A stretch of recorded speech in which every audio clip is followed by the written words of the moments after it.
Thinking about your New Year's resolutions? Ready for a new level of personal empowerment? Pause, think about it with intentional thought, and consider where we go from here.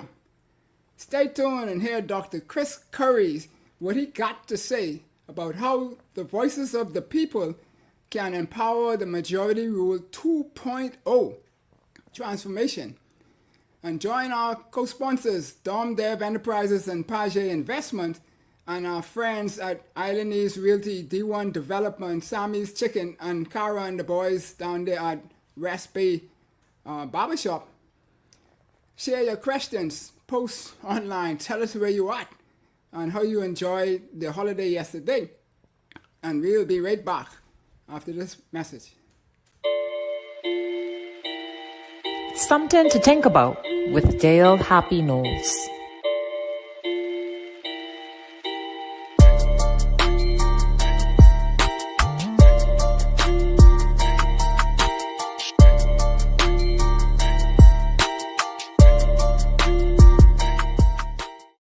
Welcome to Something to Think About with Dale Happy Knowles. What we think, we become. What we radiate, we attract. And what we imagine, we surely can achieve. Let's change the narrative 242. So this evening we have no stranger with us today. We have a gentleman who is a professor, an author, historian, and now an executive director of the Antiquities and Monuments Museums Corporation of the Bahamas. Big shots gone to bed. He is no stranger, as I said, and he's been on our panels for leadership, where we talk about what was strong leadership requirements in the Bahamas, and also one on politics and what was required of the political arena coming in on the brink of our national election at that point in time. And so we promised him that we were going to bring him back to be solo and not share the stage with other people. And so today, Doc, I am living up to my promise. It's a little hard to get you back, but I mean, I still wasn't going to give up. Welcome. Well, it certainly is an honor to be on your show, first of all. And let me say, I'm so happy that you honored your commitment, you kept your promise. I'm excited about the conversation tonight, and I'm glad to be flying solo. Awesome. Yeah, well, so as I mentioned just now, yesterday we celebrated Majority Rule. And Majority Rule, principally, in my mindset, is the enabling of equal political access for all of our citizens, irrespective of their gender, their race, their creed, their business situation, or whether they own property. And I mention them all because they have significant reasons why I mention them. There was one man, one vote that came about that allowed for this Majority Rule to be called Majority Rule. And in the Bahamas, we call it Majority Rule, but it's technically majority governance, governance by the people. And so, as I say normally, that it enables the voice of the majority of the people to rule, not necessarily the people who are in the majority to rule. That became a secondary item of this action, and thanks be to glory that it did, because the majority in the Bahamas were being oppressed. Whether they were the blacks, whether they were mulattoes, the Sambos, or whatever other maroons, etc., including what I consider to be the non-lily whites. They are the whites who were not in the clique of a small crew of people who managed and ruled in the Bahamas as in the government. And so that's what it means to me, Doc. What does it mean to you? Yeah, I think you've hit the point on, right? You're talking about a real democratic process at work. And you know, we like to celebrate the date, the event, January 10th. But truth be told, you know, you cannot celebrate the moment without understanding that the process behind that. It wasn't something that happened overnight. Some of the series of electoral reform or changes that occurred that culminated with 67 need to be underscored and highlighted for Bahamians to appreciate what Majority Rule actually represents. Because you mentioned, for example, you said one man, one vote. Right. Some people might say one person, one vote. But the point stands that, there was a time when an individual could vote multiple times in multiple constituencies on multiple days. I mean, that's 3 times over where you have a problem.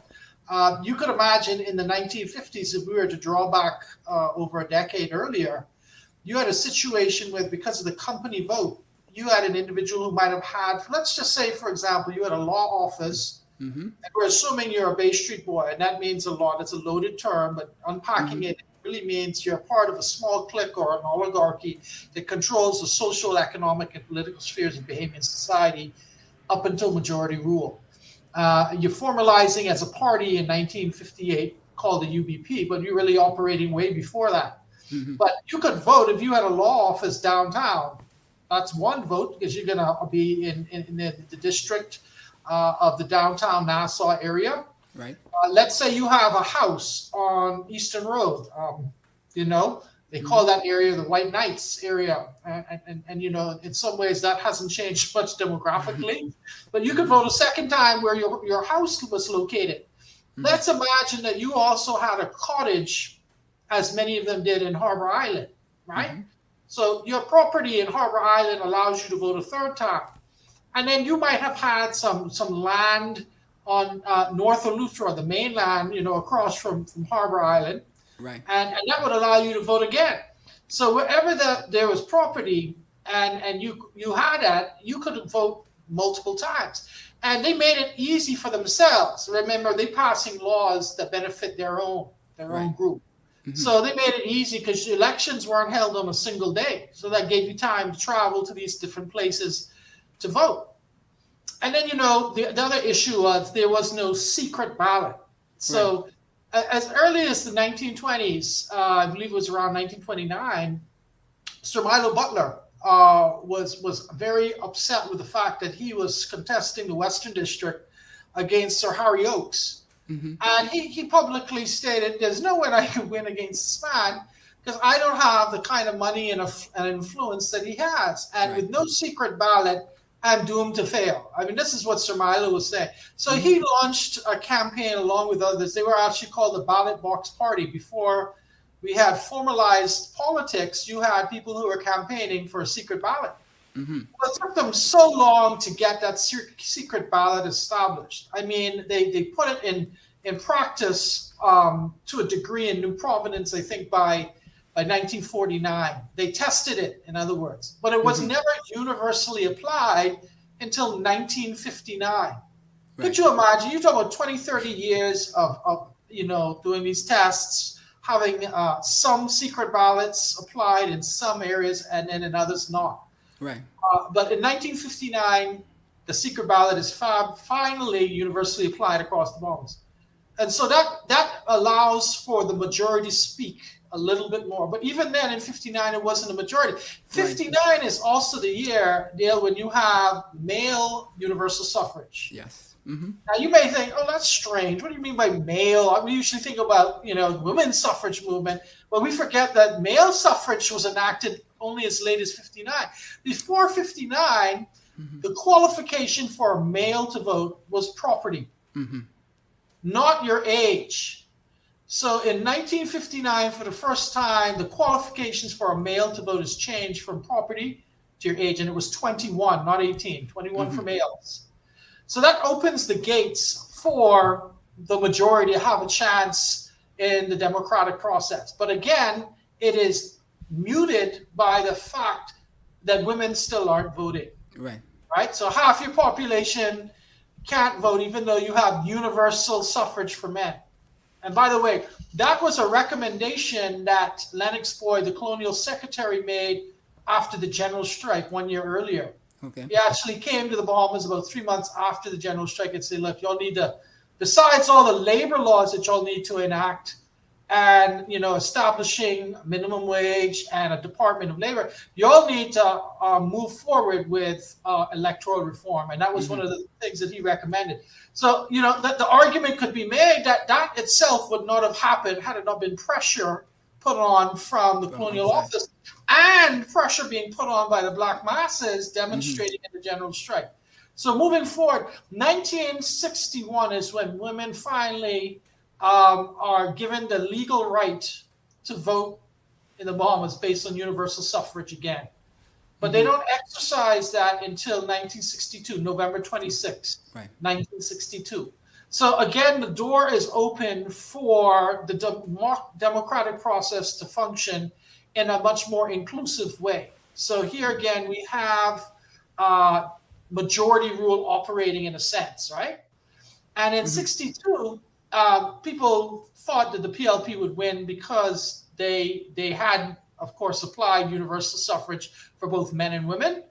And it seemed like since the PLP were supportive of that move in general, that they had a better chance. Well, they won the popular vote, but they lost the general election. And the reason is because of the way in which the constituency boundaries were established that favored the UBP. And remember, you had, I believe, only 7 constituencies in New Providence in 1962, even though close to 70% of the population lived in New Providence. So you had to deal now with the gerrymandering issue. Yeah. You know, the manipulation of the boundaries to favor your candidates as the government. You had 2 and 3 seat constituencies in at least 2 major islands where you had larger white populations. And I'm speaking here about Eleuthera, Abaco, and Long Island. Right. North Eleuthera had 3-seat constituency, right? Long Island had a small population, but they had 2-seat constituencies. Abaco the same way. So you had the majority of constituencies in the Family Islands, although the majority of the population was in New Providence. Yeah, the importance to that, though, Doc, was that because of the plural vote, then they were able to double up on votes in those places and win more of the seats to keep even though the majority of people were in Nassau and Grand Bahama. Exactly. And that is how, through that unfair system, and it really was unfair, that you could, and again, the other thing, you still didn't have one person, one vote, you know? So you could still have people, even though the company vote was done away with, and it was based now on age, universal suffrage, you could still vote more than once because you had these double and triple seat constituencies. Yeah. But, so the whole system was still unfair. Yeah. Still unfair. And then don't forget, we didn't have things like the indelible ink and all that. And the secret ballot had only just been established in 1959. So there was a lot of unfair tactics being applied to the elections. Yeah. And the significance of 1967, and I mean, just looking at this as a technocrat, the significance is you have the best organized and best structured election, right? Because, you know, theoretically, one person, one vote. You still, people will tell you they still didn't do away with the double seats, the triple seats. That comes a little later, right? But at least you could prevent people from voting more than once. Yeah. Right? And so that's really key in 1967. So I had to do the long road, the journey to demonstrate to people that the key value in celebrating majority rule, it is that, yes, the PLP won, and we shouldn't take that away, but they would not have won if those changes hadn't taken place.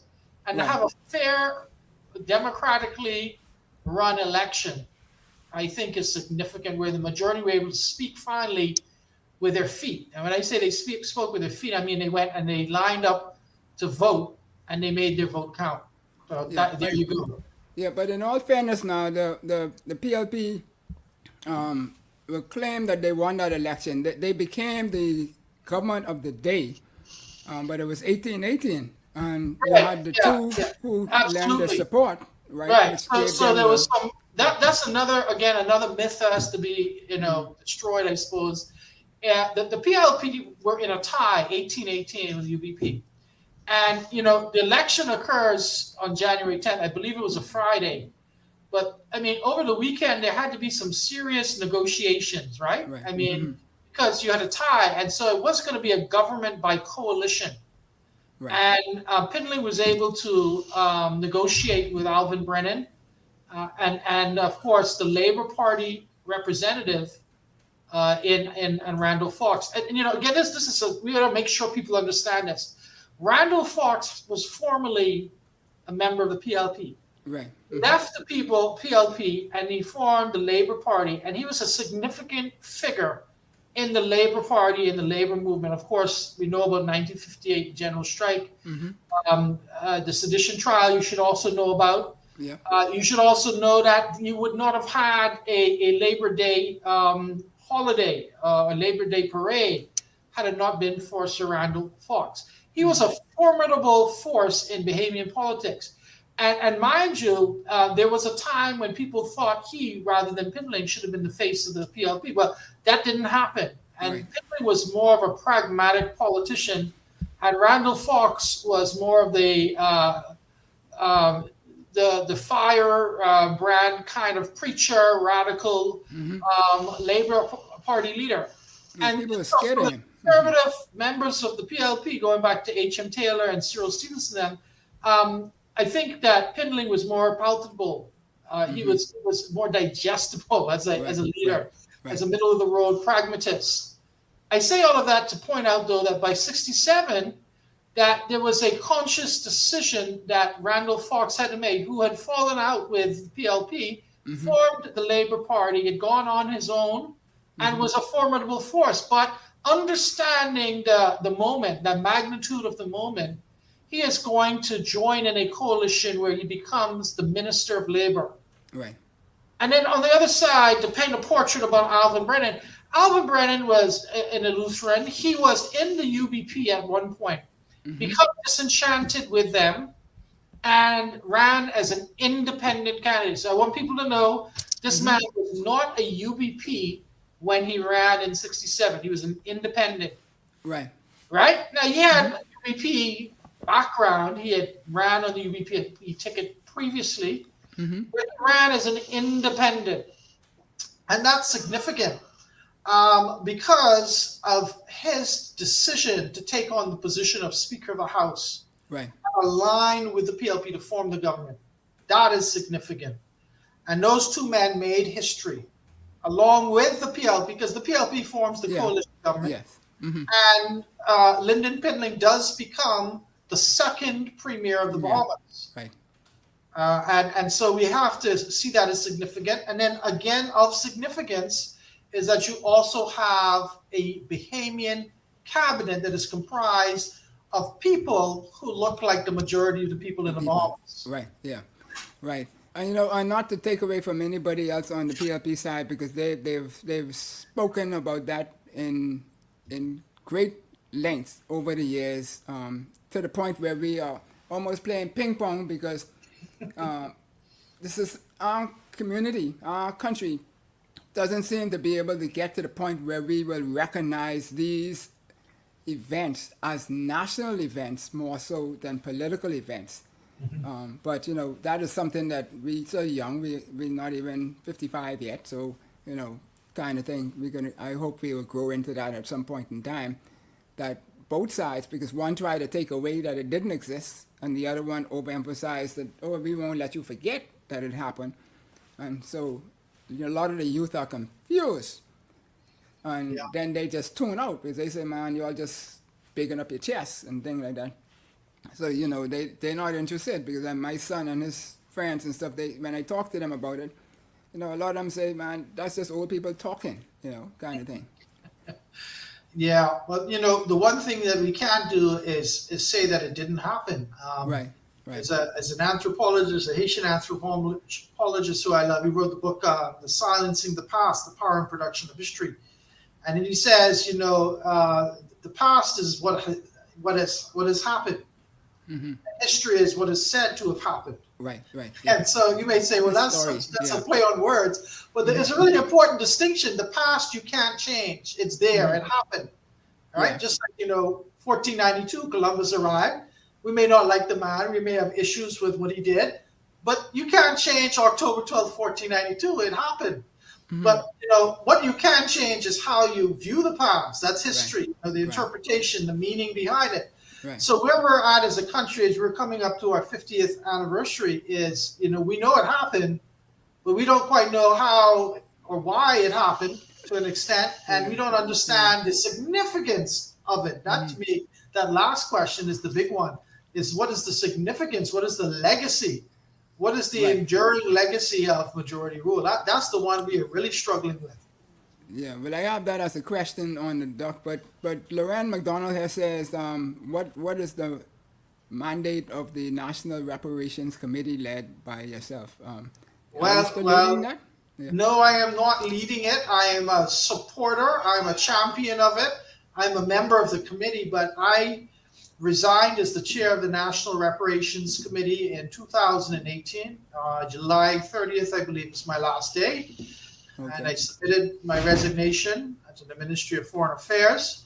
And in that resignation, I recommended Dr. Nyambi Hall Campbell-Dean as the chair of the Reparations Committee. I stand by that. She's a colleague of mine. She's a wonderful lady.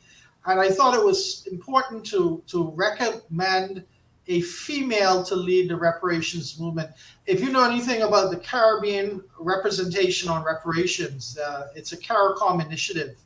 Mm-hmm. And almost all of the heads of the different CARICOM reparations commissions are men. And except for one or two, one of the significant female leaders is Dr. Maureen Shepherd, Jamaica's National Reparations Commission leader. But I felt that the Bahamas should, be progressive enough to have a female as its chair. And Nyambi is a fantastic person. I'm looking forward to being publicly recognized as the chair of our Reparations Commission.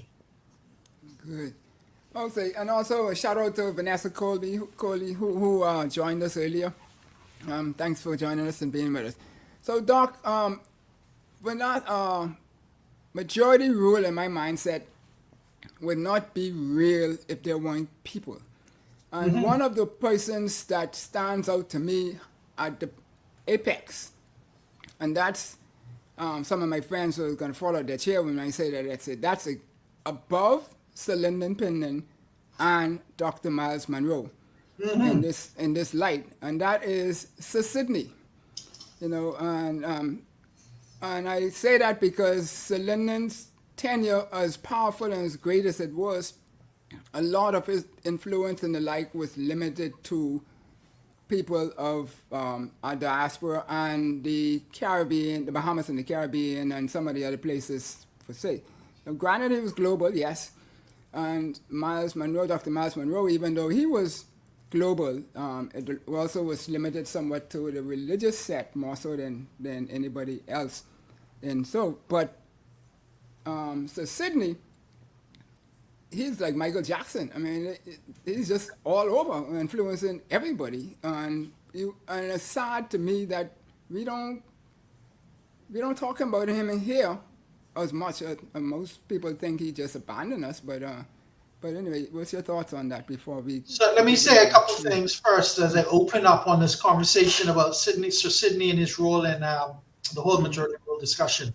First of all, Sir Sidney is to acting what Muhammad Ali is to sports. Okay. Mm-hmm. So what I'm saying in that is that he is one of those global figures, an iconic figure who is well recognized around the world.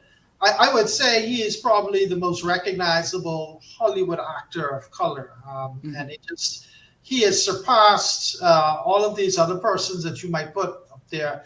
And of course, he's the Jackie Robinson of acting too, opening the gate for African-American actors to come in. And there was no path before him. If you've listened to some of the speeches that people have been replaying, whether it was at Oscars or at a Lifetime award ceremony, he spoke to the fact that he was the trailblazer. There was no path for him to take. He had to create his own path. So I just wanted to put that out there. The second thing I want to highlight, and this story may have been told, but I'll tell it again. When you think about majority rule, in 1950, there was a film, one of Sir Sidney's first films, No Way Out. And in that movie, he starred as a medical doctor with a medical staff below him. I must echo below, subalterns or persons who were his inferior, who were answerable to him as the boss. He was the boss of the department. Right. And you could just imagine the consternation that the Bay Street Boys had if a film, not just showcasing an educated black doctor, but one was the boss You're right. You're right. of white subalterns. They would have just had real problems with that. So they banned the film in 1950. Well, guess what? The Citizens Committee emerged out of that. This was a protest group led by Dr. Burnside. This would have been Jackson and Stanley Burnside's father. Right. It would have been led by people like Thaddeus Toot and other like progressive reformers. And this is before the PLP was formed. Right. They protest the Savoy and the Bay Street Boys banning the movie. Eventually, the ban is removed, and that's seen as a win. In 1950s Bahamas, protest the film and to have the ban removed is a win. And that's an example of proto-politics in the age of majority rule. Right. Now, Sydney, besides the film itself, doing a whole lot of good for the morale of Black people, right? Just the psychology of watching a film like that and feeling like, wow, this dude is like, starring, and he's the smartest guy in the room, and he's the guy in charge. I mean, that had to emancipate people from that mental slavery just to see that. The psychology that was powerful. But beyond that, when we get to the 1960s, I understand, and I'll tell you there's a secret I'm going to release here. My co-author of a book that's soon to be published on the modern political history of the Bahamas, 1920 to 2020, Dr. Keith Tinker wrote a chapter that I'm about to review. He sent it to me yesterday, actually. And he actually looked at the influence of Hollywood and religious figures in the Bahamas on majority rule. So he actually told the story about how Sydney came back to the Bahamas, and he brought with him, I want to say he brought Harry Belafonte with him. Yeah, he did at one point. And a couple other Black actors. And he drove around the city and encouraged people to go out and get registered to vote. He literally went around and got people to register to vote. I mean, and he put money behind his cause where it was necessary. There's a story, and I actually posted this to Facebook 2 days ago. I got it from a friend, ironically, in Canada. Sydney also did the same kind of thing in the Deep South in the U.S. In Mississippi in 1964, 65, the SNCC, that's the Student Nonviolent Coordinating Committee, was running a voter registration campaign. And they were lacking serious funding. So Harry Belafonte and Sir Sydney raised $70,000, got on a plane, went to the Deep South, got off the plane.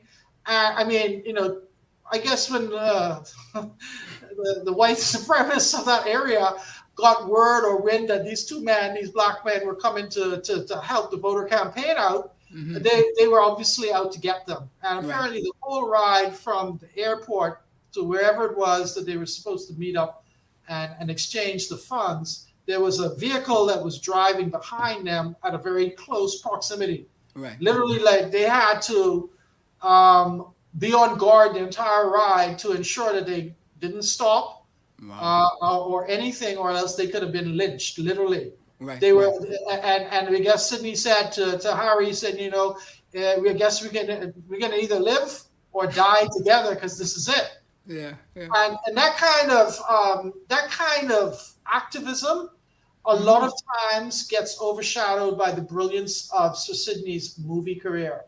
71 years in theater and movies. Wow. But he was an activist, and he was passionate about voter registration, and he was passionate about Black people voting for their rights to elect who they wanted as their public official. And he did it in the Bahamas, and he did it in the United States as well.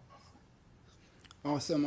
And so I mean that majority rule and people like Sir Sydney and others, and we could mention some of them as we go, but would have been very significant. I mean, and I'm only mentioning the people who we don't normally mention, because there are the normal successors and so Sir Lyndons and the rest who, no matter who we hear over and over again. And so part of the impetus for the show is to get educated or get information out that is not normally discussed.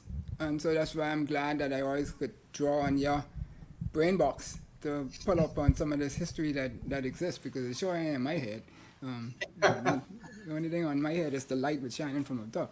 Well, I have the same head, it seems, eh? Yeah.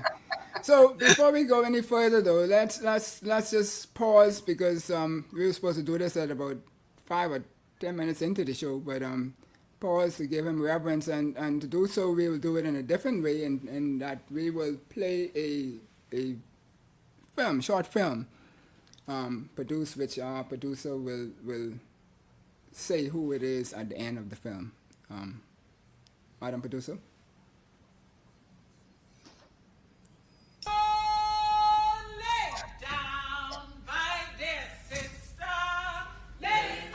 To our Sir, with love.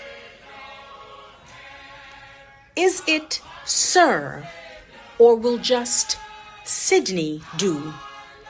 For a brown-skinned boy who had never seen his own face except in Cat Island's clear waters and in the love reflected in his parents' eyes. Did you see yourself? Though destined for a shoebox burial as a babe, though born of tomato farmers, though just a boy, alone in the Big Apple, largely illiterate, far into a future of character, on and off stage where no one dared call you anything less than Mr.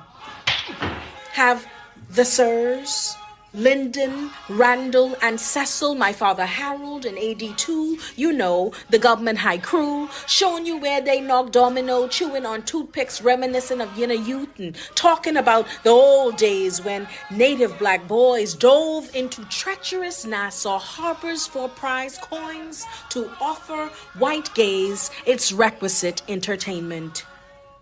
Do you talk instead about majestic women of different hues, or do you brag about overcoming demand and taking y'all's place as the fledgling of black Bahamians in the race for a big, beautiful black future?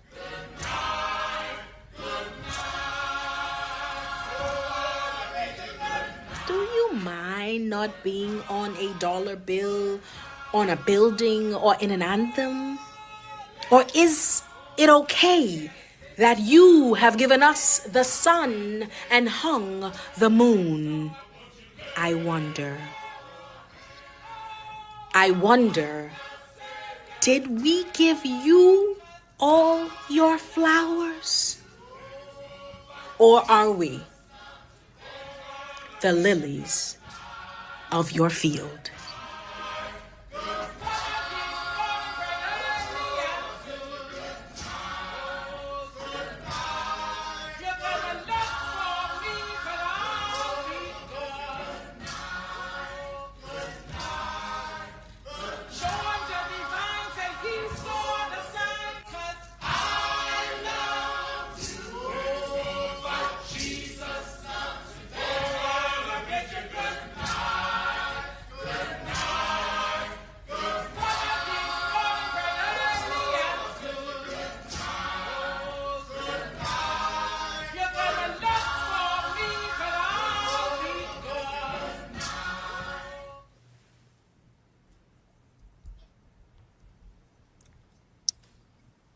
To Our Sir with Love was written and narrated by Dr. Crystal A. DeGregory. A proud native of Freeport, Bahamas, Dr. Crystal A. DeGregory is a graduate of the historic Fisk University. In addition to holding a Master of Education degree from Tennessee State University, she was one of the first ever Black PhDs in the Department of History at Vanderbilt University.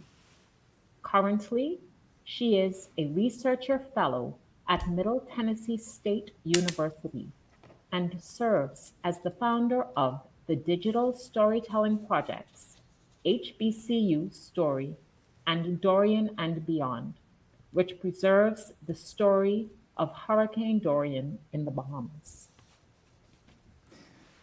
So, Doc, I wanted that to be played for two reasons. One, to give people a touch of what people think of Sir Sydney and the like, but also to highlight the author the writer and narrator in there, Dr. Crystal A. de Gregory. I don't know if you know her. I don't know her, but Madam Producer does, and we went to great lengths to get their approval to play it on the air today, and so forth. But I wanted to just highlight that because majority rule really and truly was that step that allowed for all of the other steps to happen for a document like this to be produced, for, I guess, for us to even be on this platform that we're on now, because we might still have been somewhere else. Maybe not you, you could have passed, but I don't know about me. But Yeah, well, let me first say I do know Dr. Crystal de Gregory. I know her family from Grand Bahama. My wife actually knows her. She's met her in person in Jamaica at one time. And so I'm very familiar with her work. I'm very familiar with her work on the historically black colleges and universities. I mentioned that she went to Fisk and she got her PhD from Vanderbilt. So I'm familiar with her work. She's one of those extremely valuable Bahamians who, for good or for bad, are working abroad. I put her up there in the same category as Rosanna Adderley, for example. wow. Dr. Rosanna Adderley is a historian. She works out of Tulane University, and she's also the daughter of Paul Adderley. From that line of very important persons. And Paul Adderley, by the way, would have been an important person to consider in this whole discussion of majority rule. He was in the PLP, and then in 1965, with the Black Tuesday incident, him and Orville Turnquest and Spurgeon Bethel broke away and formed the NDP. But Paul Adderley eventually returned to the PLP just in time for independence in the 72 election. Was significant as an architect of Bahamian independence, in my opinion. So you know, he's another person that I would put up there. We have a building named after Paul Adderley now, if you drive out west. But the question arises from the video, if I could just say, you know, should we have more than a bridge recognizing Sir Sidney as an important Bahamian? Should he be venerated as a national hero? Should he be considered up there with Bin Ling and Milo Butler? Yeah, you know, and I heard the other day that there's either a school of film or something that is put up in a university or someplace in his name, or he built it, or the like. I'm just thinking that what mileage we could get in terms of building our sense of identity if something like that would have been done here. Not saying not to do it there too, but I mean, you know. There's a film school or theater school that he started that's still there, bears his name. I'm not sure where it's located and if it's in California or somewhere else, but I think that's what you're alluding to. There is a lot of traction, I think, in this moment to consider if we want to do the same. Like, for example, we have a Clement E. Bethel National Arts Festival, right, named after the first director of culture in the Bahamas. We have an airport, obviously named after Lyndon Bin Ling. We have other buildings. Lots of buildings bear different persons' names. What should we do with Sir Sidney besides a bridge? That's a great question. I'm wondering too how we are to celebrate his life and legacy. The funeral, I'm imagining is going to probably be a private one in the U.S. But have our political leaders thought about what they might want to do over here as a celebration, as a ceremony, whatever? Right. And so folks out there, wherever you are, whether it's Dubai, in Japan, or wherever, tell us, shoot us a note, tell us what you think should be done, or the like, what should, even with majority rule, because that also is another milestone that is really unsung in a lot of ways, right? We tend to polarize it politically, but and so forth. But 55 years, Doc, what have we learned from majority rule? That's a good question. One of the things I've been saying lately is let's not think of 67 as an end point. That's not the end of the journey. That might be just a chapter in an ongoing story that is still unfolding. So one of the problems is if we rest on the laurels of 67, then we are not doing what the people who made 67 happen would want for Right. this generation, Right. which is to say we should be pressing the issues that are in our forefront, that are issues that affect democracy. And what do I mean by that? We still have an issue, in my opinion, with gender. Right? We have underrepresentation of women in parliament. Yes, we now have 7. You can call them the Magnificent 7 or whatever you want. But we have a parliament that has 39 members, but only 7 are female. That's a problem. We know that in our constitution there are discriminatory elements, one way or other, that speaks to gender issues. All right. We understand that in our workplace, in our country, that women are underpaid, right, in the various areas, technical or not, compared to men. And so, though you might say you have more women, doctors, lawyers, accountants, whatever, that may be true, but you have to look at that pay scale. Right. And I've seen studies that suggest that women are being underpaid compared to men in our country.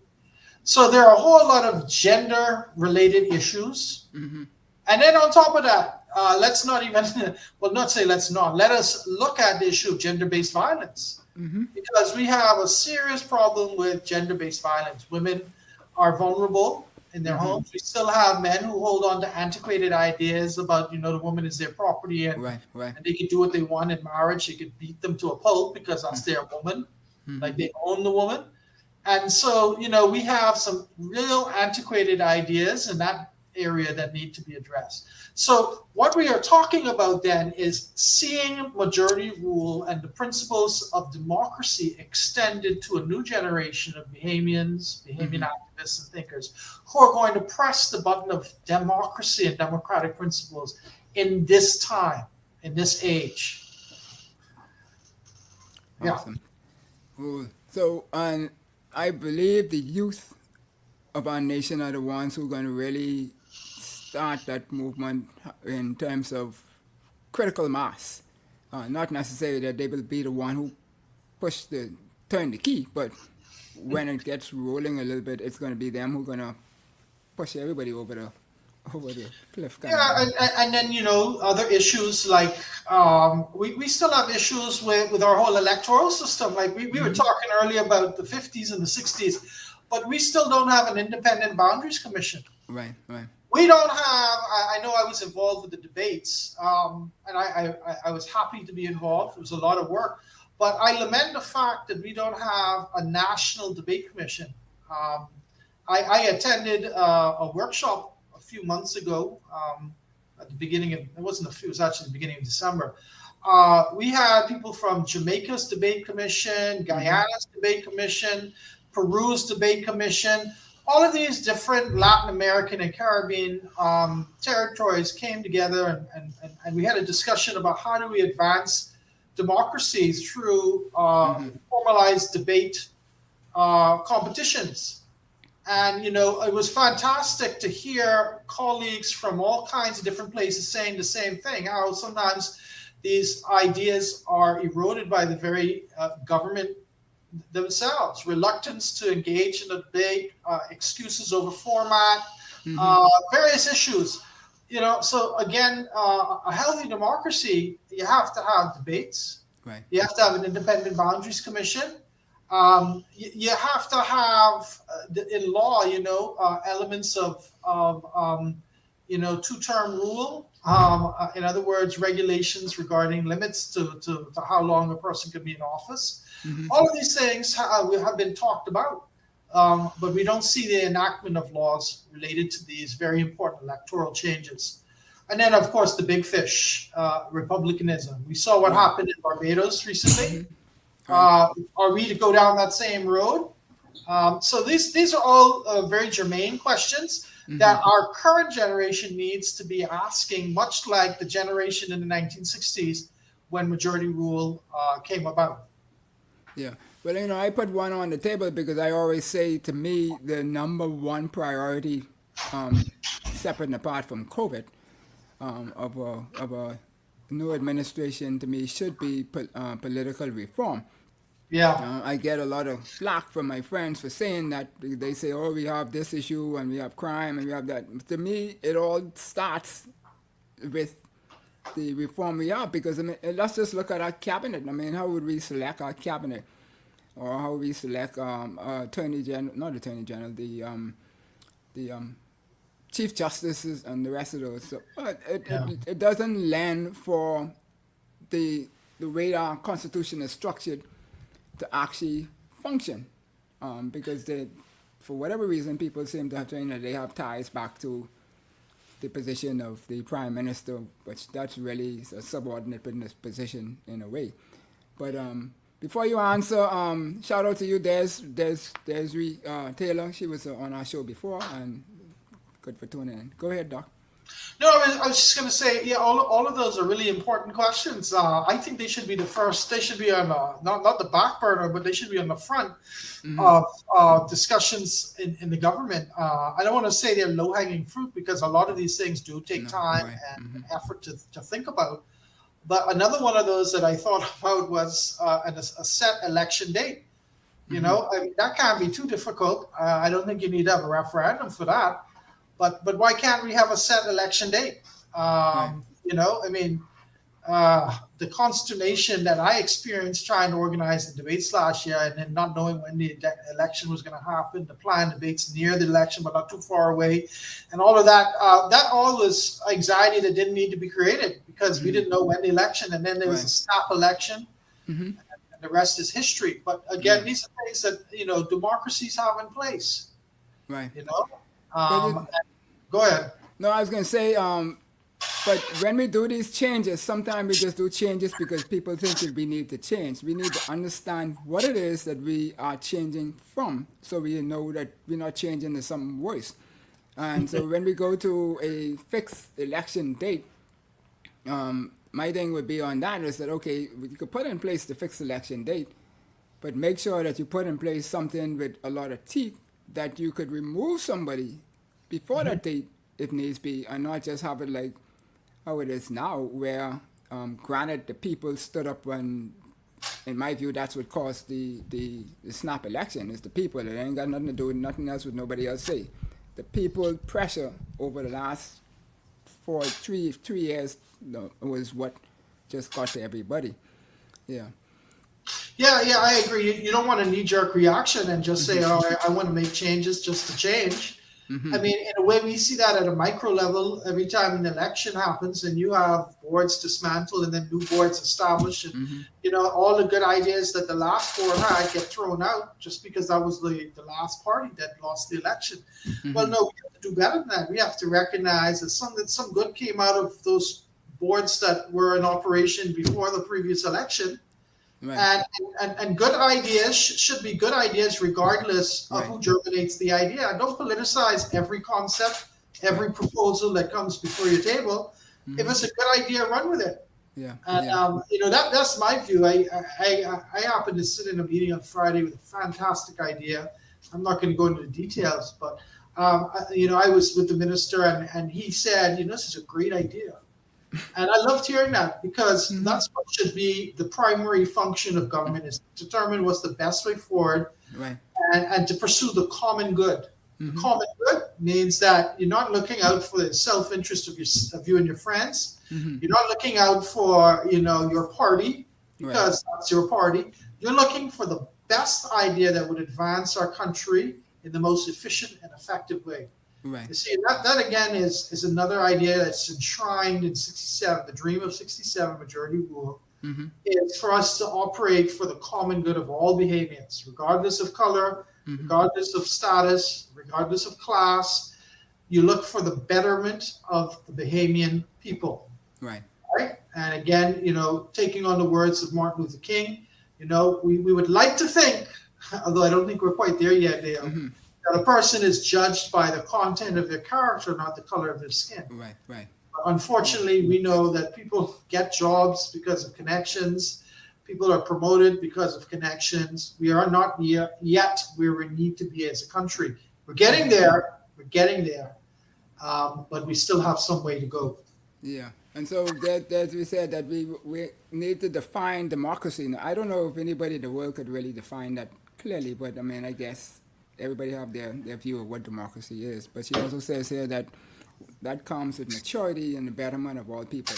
Right, very much so. Well, Aristotle and the Greeks, they actually didn't like democracy because they saw democracy as rather scary. The rule of the majority, they thought would lead to anarchy and chaos, right? And they couldn't conceive of a democracy actually operating in a way that would allow for peace, order, and good governance.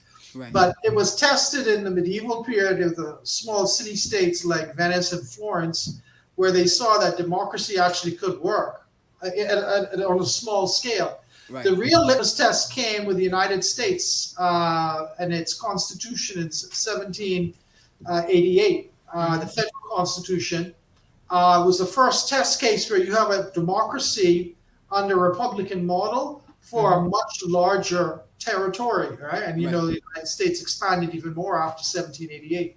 The point I'm trying to make in all this is the idea of democracy is actually in its testing grounds is a relatively new phenomenon. As a political system, it's only been around really for 200 years. Right. For most of world history, people have been governed by monarchies, And dictators, oligarchs, emperors, but very few countries until the modern era had, a democratic system in place. So, we have to have a bird's eye view sometimes when we think about what's happening in the Bahamas and understand that even us, we're caught up in the wave of a relatively new system of government. When I say new, I mean, I'm talking over the span of world history. It's still relatively new. Right. And so now let's shift slightly from people to the other voices, the voices that people normally don't pay attention to, the voices of statues, the voices of different elements of society that we have in our culture and around, and which now I believe, based on your title, a lot of those things fall under your hat, which is, see how the good Lord works. He just line up these things which was in place for a long time, and now you got something that we wanted to talk about. How do those things, those voices, how do we leverage those voices, or how do those voices become catalysts for Majority Rule 2.0? Well, I'm the director of the Antiquities, Monuments, and Museum Corporation of the Bahamas, and that means that our job is to preserve the patrimony of the Bahamian people. That means, to break it down, we're interested in preserving our history, our heritage, defending our forts, our museums, our ruins, and being sort of the governing authority for determining whether people should come in and dive or dig for our treasures, talking about archaeological works and that like. So for me, I have a very strong commitment to making sure that our patrimony is protected. I also have a very strong commitment to seeing us do much better with the heritage assets that we have. The orange economy, you may have heard this present government talking a lot about that when they were campaigning. It's $1 billion industry that's expanding. And billions of dollars are being made in heritage tourism and other areas related. And so we need to find a way to tap into that in a very creative way. We've learned from Sir Sidney and others just how amazingly creative our people are. But it's still really an untapped potential. And so we need to move from ideas to action. That's one of the weaknesses that I see is we have great ideas, but a lot of times they get stalled at the committee stage, and we don't see them evolving into real action. We need to get there. I believe we need to have sooner than later a real beautiful National Heroes Park. I know under the last PLP administration, there was a real move underfoot. They actually had a ceremony to establish in the Botanical Gardens area a National Heroes Park. But all that is left there is the sign. And I'll tell you, the sign is broken. I've seen the sign. There's no park to speak of. There's no monuments to speak of. So we need to work assiduously towards having a National Heroes Park. And then we could talk about who we would want to enshrine in that park. And as someone who is at the forefront of heritage in the Bahamas, I'm looking forward to that day, and I'm working towards some other events that would allow us to celebrate who we are, and also to remind us of our collective memory. People's identity is tied very much to their understanding of their past. Right. And Marcus Garvey said that. He said, "A man without knowledge of his past is like a tree without roots." Mm-hmm. So we're dealing with rootlessness in the Bahamas because we have such a vague and underappreciated appreciation of our history. Mm-hmm. And so my job is to bring to light this rich and significant value of studying history and seeing history live and enacted through what we do at AMMC. So I'm looking forward to that job. I'm looking forward to really building on the majority rule principles and recognizing the fight that happened in the past and seeing how we can make that work in the present. Mm-hmm. And then paying homage to the people who worked in that field, who did those things, and seeing how we could recognize and commemorate them now. Yeah. So when we look at that, when we talk about the heritage buildings, because we have a lot of buildings that we should preserve that people are letting just fall away kind of thing, maybe because they don't have the finances to maintain it.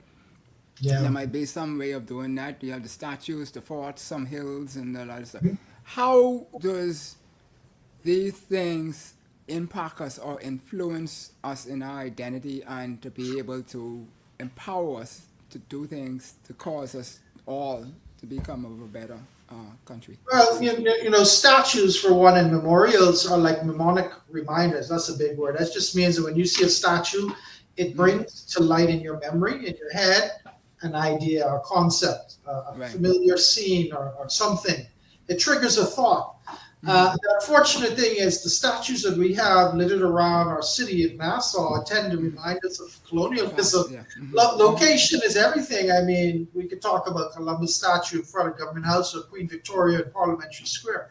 Mm-hmm. That's why I'm a big fan of having positive statues to remind us of those key monumental periods in our country's history. Mm-hmm. If we for one had a much bigger statue of Milo Butler instead of a bust facing Queen Victoria, if we for one had a Pinling statue that wasn't hidden on the side of the airport but was in a more pronounced place, if we for one had a statue of Rodney Butler in a place that could recognize musicians as great Bahamians, and a statue of Sydney as well, I mean, this would just do a lot for the psyche of our people, right? Mm-hmm. So the mnemonic value of a statue is so important, right? And it gives privilege to place and space. Okay. For one reason or another, we have privileged the wrong people in the wrong space, and so we have to figure out a way to reverse that cycle.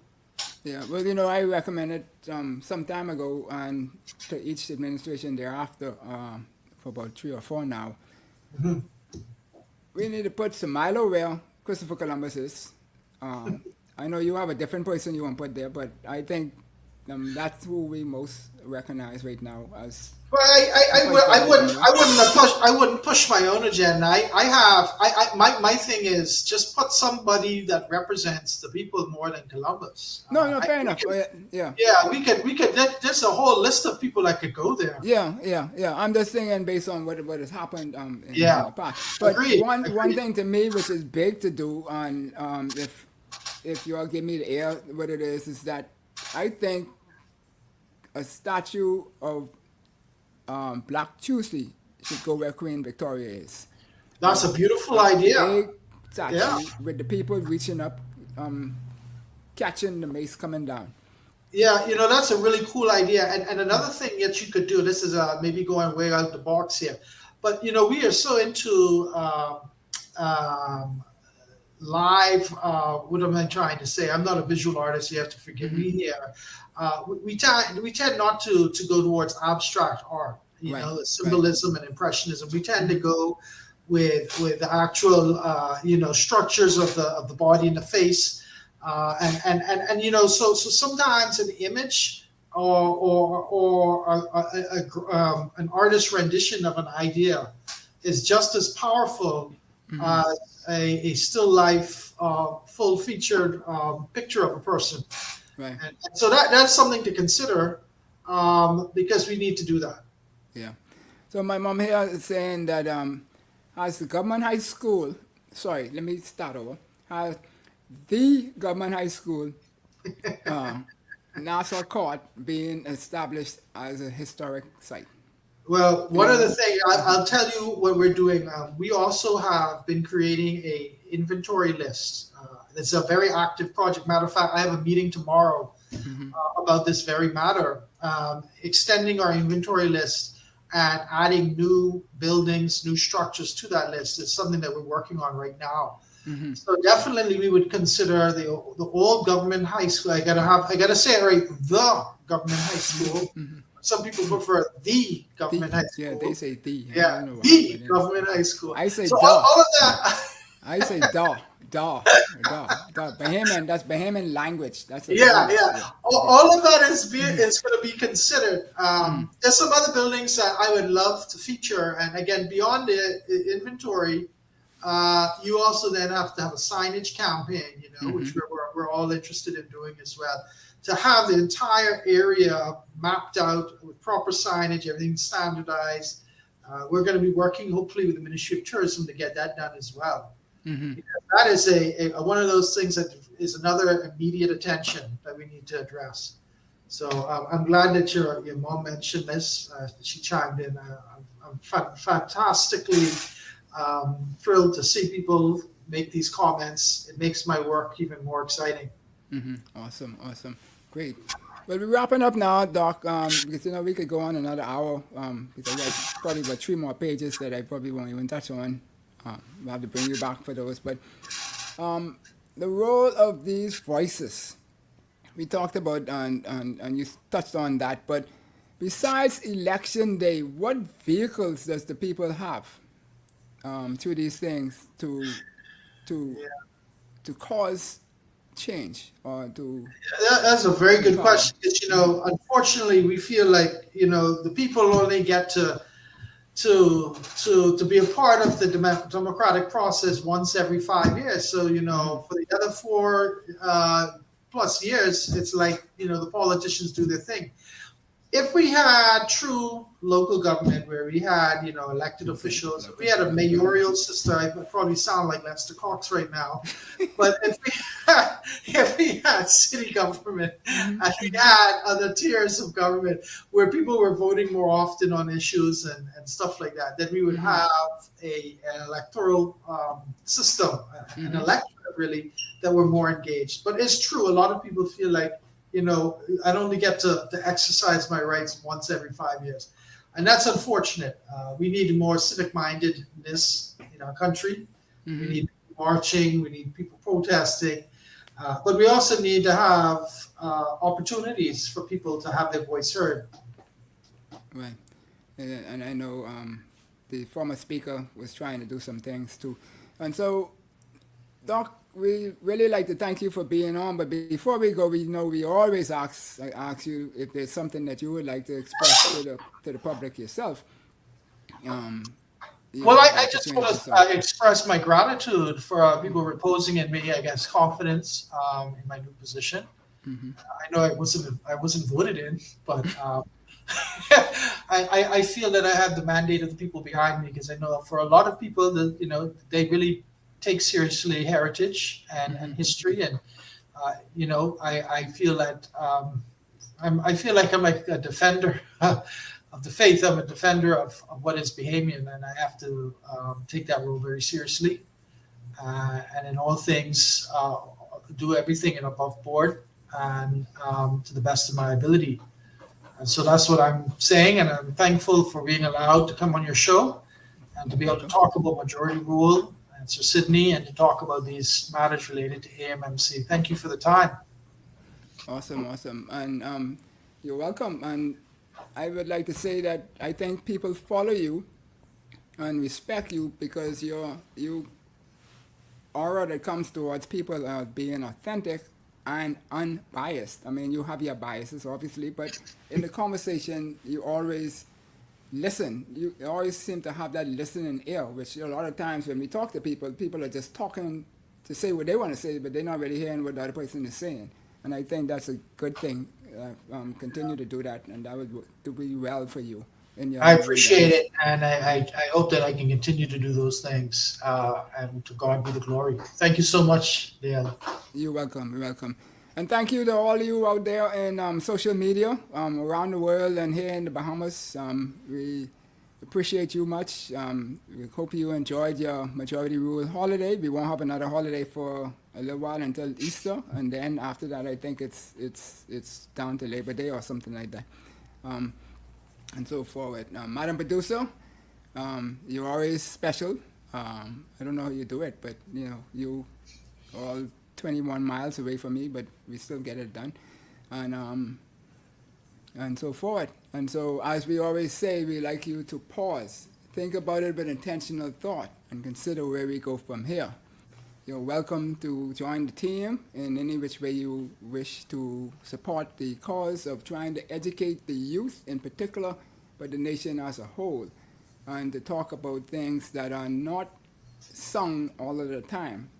So if you know of people and the like who has information that you feel that can be a benefit to our community of the 242, be sure to shoot us a note and tell us about it. And we want to be able to deliver guests like Dr. Curry, who you would want to hear from, and not just hear me talk on the radio or the like. And so thank you all again, kindly, Doc. Blessings to you. Stay safe, isolate, or vaccinate. Madam Producer?